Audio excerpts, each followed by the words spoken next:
ભારત દેશમાં દરેક સમુદાયના લોકો રહે છે ને દરેક સમાજના તહેવારો કોમી એકલાસની ભાવનાથી ઉજવાય તેવા અભિગમ સાથે અમરેલી જિલ્લામાં હિન્દુ સમાજના તહેવારો ગણેશ મહોત્સવ અને મુસ્લિમોના જશ્ને ઈદે મિલાદુન નબી ઈદનો તહેવાર હોવાથી અમરેલી જિલ્લા પોલીસ તંત્ર દ્વારા હિન્દુ મુસ્લિમ સમાજના અગ્રણીઓ સંગાથે શાંતિ સમિતિની બેઠક ડીવાયએસપી એજી ગોહિલના અધ્યક્ષ સ્થાને સાવરકુંડલા ટાઉન પોલીસ મથકમાં રાખવામાં આવેલ હતી।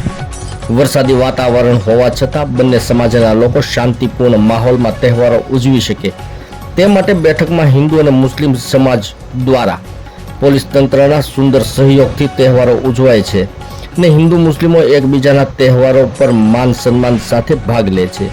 જ્યારે સુરતની ઘટના બાદ પોલીસ તંત્ર દ્વારા બંને સમાજના અગ્રણીઓ સાથે બેઠક કરીને અમરેલી જિલ્લામાં શાંતિપૂર્ણ માહોલમાં તહેવારો કોમી એકલાસથી ઉજવાય તેવા તંત્રના પ્રયાસમાં બંને સમાજના અગ્રણીઓએ પોલીસ તંત્રને ખાતરી આપી હતી ને ખોટા વાયરલ મેસેજ સીધા ફોરવર્ડ ના કરવા અને કોઈ ખોટા મેસેજ વાયરલ થાય તો પણ પોલીસ તંત્રનું ધ્યાન દોરવું જેથી ખોટા મેસેજથી તહેવારો પર અસર ના પડે તેવી વિનંતી પોલીસ તંત્રે કરી હતી ને જિલ્લાભરમાં શાંતિપૂર્ણ માહોલમાં તહેવાર ઉજવાય તે માટે બંને સમાજના અગ્રણીઓ સાથે ઉપસ્થિત રહ્યા હતા।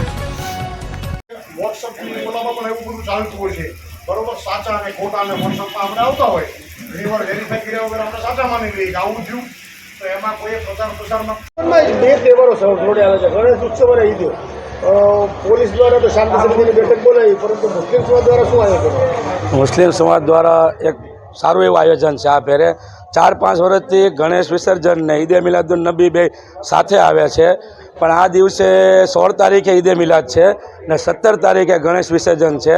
તો અમે એક સારો એવો વિચાર આવ્યો કે ભાઈ 16 તારીખે ઈદે મિલાદ પૂરી થાય તો 17 તારીખે અમે જે ડેકોરેશન આખા ગામમાં કર્યું છે તે માટે એક દિવસ વધારાનો અમે કીધું છે કે 17 તારીખની બદલે 18 તારીખ એક દિવસથી 18 તારીખે ડેકોરેશન ઉતરે ને અત્યારે પોલીસ સ્ટેશને અમે શાંતિ સમિતિની મિટિંગ હતી, તેમાં પીએસઆઈ ડીએસપી સાહેબ હાજર હતા, પીઆઈ સાહેબ હાજર હતા ને હર ફેર અમે શાંતિ સમિતિમાં હિન્દુ મુસ્લિમ તમામ સાથે મળીને એક નક્કી કરવી છે, ગમે તહેવાર આવે, રામનવમી હોય, મોહરમ હોય છે, ઈદે મિલાદ હોય, સંધાય શાંતિથી ઉજવે, એકબીજાનું સન્માન કરે છે ગમે એ તહેવાર હોય। આ ફેરે પણ અમે એવું નક્કી કરેલું છે કે એકબીજાનું સન્માન થાય ને એકતા જળવાઈ રહે ને આ સાવરકુંડલાની નોંધ પૂરા હિન્દુસ્તાનમાં લે એવી અમારી લાગણીની માંગણી। તહેવારો જોડે છે હિન્દુ મુસ્લિમના શું છે? આગામી 16 તારીખે મુસ્લિમ સમાજનો ઈદે મિલાદનો તહેવાર અને 17 તારીખે હિન્દુ સમાજનો ગણપતિ વિસર્જનનો તહેવાર, એના માટે થઈ અને અમરેલી જિલ્લામાં સાવરકુંડલાની અંદર શાંતિ સમિતિની બેઠક હતી। આ શાંતિ સમિતિની બેઠક ખૂબ સારા વાતાવરણમાં સંપન્ન થઈ છે। હિન્દુ સમાજના આગેવાનો અને મુસ્લિમ સમાજના આગેવાનો સાથે રહી અને આ ધર્મનો તહેવાર બંને પક્ષે સારી રીતે ઉજવાય, કોઈ પણ જાતના પ્રશ્નો ન બને તે માટે બધા કટિબદ્ધ બન્યા છીએ। અને બીજું એક પણ અપીલ કરવામાં આવી છે, કોઈ પણ જાતના ખોટા મેસેજ વાયરલ ન કરવા, ફેક મેસેજને વાયરલ ન કરવા। આવી કોઈ ઘટના જ્યારે આપણા ધ્યાન ઉપર આવે આગેવાન તરીકે તો પોલીસ સ્ટેશનને જાણ કરવી, જેના કારણે મોટાભાગના પ્રશ્નો આવા ફેક મેસેજના કારણે થતા હોય છે। પણ સાવરકુંડલાની અંદર જે રીતે છેલ્લા ઘણા વર્ષોથી પરંપરાગત રીતે બધા અલગ અલગ ધર્મના લોકો પોતપોતાના ધર્મની ઉજવણીઓ કરતા હોય છે, તેમાં ખૂબ ભાઈચારાના રૂપે અહીંયા ઉજવણીઓ થઈ રહી છે, એટલે કોઈ બીજો પ્રશ્ન નથી। આગામી દિવસોમાં મુસ્લિમ સમાજનો તહેવાર છે અને હિન્દુ સમાજનો તહેવાર ખૂબ સારી રીતે ઉજવાય, એક ભાઈચારાનું વાતાવરણ બને ને પૂરા ભારતની અંદર એક ખૂબ સારો મેસેજ જાય તેવા અમારા આગેવાન તરીકેના પ્રયત્નો રહેશે। આજરોજ સાવરકુંડલા ટાઉનના શાંતિ સમિતિના નગરજનો યુવાનો સાથે ગણપતિ સ્થાપન, વિસર્જન અને ઈદે મિલાદના તહેવાર અનુસંધાને આજે મિટિંગ લેવામાં આવી।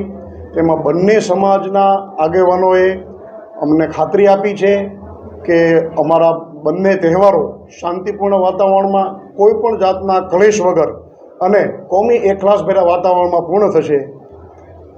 Thank you. અન્ય તાલુકા મથક ઉપર જે ઘટનાઓ અગાઉ બની છે એના અંગે પોલીસ દ્વારા કેવી બંદોબસ્ત? જે ગણેશ ઉત્સવ અને જશ્ન ઈદે મિલાદુન નબી બંને તહેવારો સાથે છે, જિલ્લાભરમાં પોલીસ તંત્ર દ્વારા કેવી રીતે શાંતિ સમિતિની બેઠકમાં વ્યવસ્થાઓ? અને અત્યારે સમગ્ર જિલ્લામાં દરેક જગ્યાએ શાંતિ સમિતિની બેઠક થઈ ગઈ છે અને સમગ્ર જિલ્લામાં ચુસ્ત પોલીસ બંદોબસ્ત પણ ગોઠવાયેલ છે અને શાંતિપૂર્ણ વાતાવરણમાં બંને તહેવારો ઉજવાય એ અંગે સુંદર આયોજન પોલીસ બંદોબસ્તનું થયેલ છે.